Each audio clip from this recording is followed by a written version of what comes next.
For the first time in Formula One history, a race at the Losail circuit in Qatar. And it didn't exactly disappoint, did it? Plenty of tyre tension in the final few laps, and nobody really knew who was going to be holding on for third spot on the podium. Lewis Hamilton put on a clinic on Saturday and Sunday to come up trumps. Max Verstappen doing the best job of damage limitation, and there's plenty to get into here this Sunday at GPFans. Before we go any further, just a reminder, hit the subscribe button down below to stay up to date with all that we do here at the YouTube channel. But now let's get into what happened and the fallout from the Qatar Grand Prix.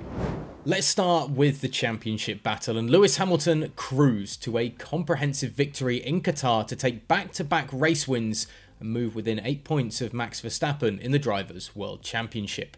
Hamilton had put on a clinic in Saturday's qualifying session and took that confidence into Sunday's race at the Losail circuit just north of Doha, getting away cleanly off the line and leading from start to finish to take the checkered flag over 25 seconds ahead of his Dutch championship rival.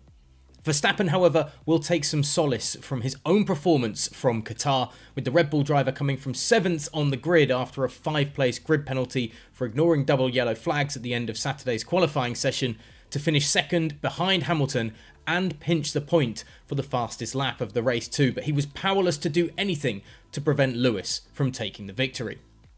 The start of the race in Qatar was always going to be important, and Hamilton was away cleanly, fending off the charge from second place on the grid Pierre Gasly and third place Fernando Alonso to come out of turn 1 with a healthy advantage over the pack, while Verstappen made mincemeat of a poor starting Valtteri Bottas, who was 6th on the grid after he suffered his own grid penalty for the yellow flag incident on Saturday, and of course Verstappen getting past the scrapping Ferrari and McLaren of Carlos Sainz and Lando Norris to get up to 4th after the opening corners. From then on, the hunt was on as Max looked to reel in Hamilton as quickly as possible, sliding past first Gasly and then Alonso to be up to 2nd by the end of lap 5. But from then on, the race was all about tyres and traction further back in the field, as the top two were in a class of their own out front without ever being close to either tussling on track with anybody else or each other. It was pretty straightforward. It was pretty lonely up front, said Hamilton after the race. Of course, I enjoy those races where you are battling through, but we needed those points today, so I think a real solid job from the team, just with pit stops in the car. I can't wait to watch the replay of the race to see what happened behind me. I am not really sure why people's tyres were going. I am sure it is the curbs, but I am really grateful for these points. It has been a hell of a year. To be at this point of the year and to have back-to-back wins is a great feeling and puts us in good stead for the next two. I feel fit, fitter than I have ever felt, so that is a positive.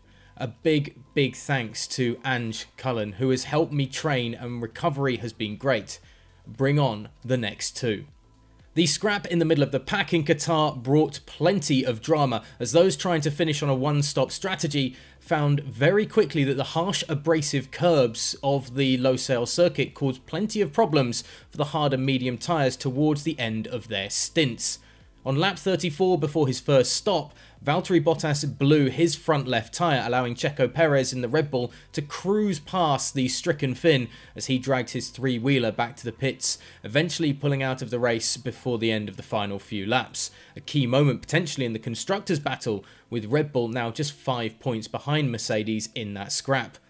Lando Norris was riding high up the field, well ahead of Ferrari's Carlos Sainz and Charles Leclerc, but was forced to pit too late on due to a puncture, pushing him back behind his rivals in the third place constructors battle, eventually finishing 9th behind the 7th place Sainz and 8th place Leclerc. Fernando Alonso was holding on to his hard tyres in the dwindling laps as Sergio Perez on a two-stop strategy tried to reel him in. The Alpine pit wall was begging Alonso to stay off the curbs and protect his rubber as the Red Bull got closer and closer, but a virtual safety car caused by the parked Williams of Nicholas Latifi right at the death, out due to a puncture of his own, allowed Alonso to hold on for third, his first podium since his return to Formula 1, 105 F1 races since his last. It was great, said Alonso to Sky Sports F1 after the race. It was fun. I think turn 2 with Gasly was very important to have a cleaner race after that, and then managing the tyres until the end. A win is a win, it cannot rank too high, said the Spaniard when asked how the day's performance felt and compared to his F1 victories of the past. I was wondering if I will get one podium again in my career or not. You never know what is going to happen next year, so I'm happy that we took this one, and let's see if we can keep the momentum now for next year. It's a long way to go for us, Alpine, but it will be fantastic to be fighting with them, Red Bull and Mercedes. They are both champions, and I feel happy to share the podium with them because there had been a couple of podiums in the last 2 or 3 years that, with all the respect for all the drivers, were strange podiums because something big happened in the race and you ended up in the podium. But today, I think, was well deserved, and let's see next year. So to wrap up the top 10 then, Hamilton of course takes the win, followed by Verstappen, Alonso completing the podium, closely followed by Sergio Perez in the Red Bull. Esteban Ocon finished 5th in the other Alpine, with Lance Stroll's weekend picking up right at the end on race day to finish 6th. The Ferrari duo was 7th and 8th, with Norris 9th and Sebastian Vettel wrapping up the final point scoring position. And it wouldn't be a race in this latter part of the season without more off-the-track politics, as Christian Horner was forced to face the music in front of the stewards after the race for alleged breaches of the FIA sporting code. The summons issued by the FIA cite alleged breaches of Article 12.2.1F and 12.2.1K of the FIA International Sporting Code. Both articles refer to words or actions that could damage the FIA. Article 12.2.1F reads, any words, deeds or writings that have caused moral injury or loss to the FIA, its bodies, its members or its executive officers, and more generally on the interest of motorsport and on the values defended by the FIA. 12.2.1K clarifies this is towards licence holders, officials or other FIA personnel. Now, all of this is in reference, it seems, to Horner's pre-race discussion about the grid penalty for Max Verstappen after the Dutch driver was issued with the 5-place grid penalty for ignoring the double yellows in qualifying. The Red Bull team principal referred to the decision as a FIA balls up, excuse my words there, and that there needs to be some grown-ups making grown-ups decisions.